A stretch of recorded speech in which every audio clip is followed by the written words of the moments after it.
Alright, let's get real for a second. If you're a parent or you're just thinking about the future, you've probably wondered, should I really send my kids to school?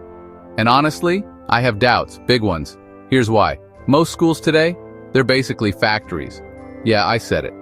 They're set up to produce workers, not entrepreneurs, not creative thinkers, not problem solvers. The system was designed over 100 years ago when the world needed people who could follow instructions, sit quietly, and do the same task over and over. But that world? It's long gone. Look, I'm not saying school is evil or anything.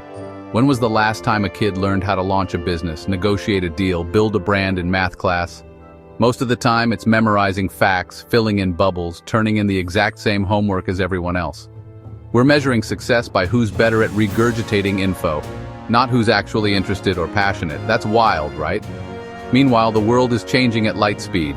AI, robotics, remote work, side hustles. Kids need to be flexible, creative, and ready to learn new things on the fly. But our schools, still teaching like it's 1925. That's why more and more parents are ditching the one-size-fits-all approach. They're customizing education, homeschooling, micro-schools, Montessori, letting kids try different learning styles at different ages. I know families who homeschool one year, then switch to a small project-based school the next, then maybe a traditional high school later on. Because every kid is different, and their education should be too. Here's the truth.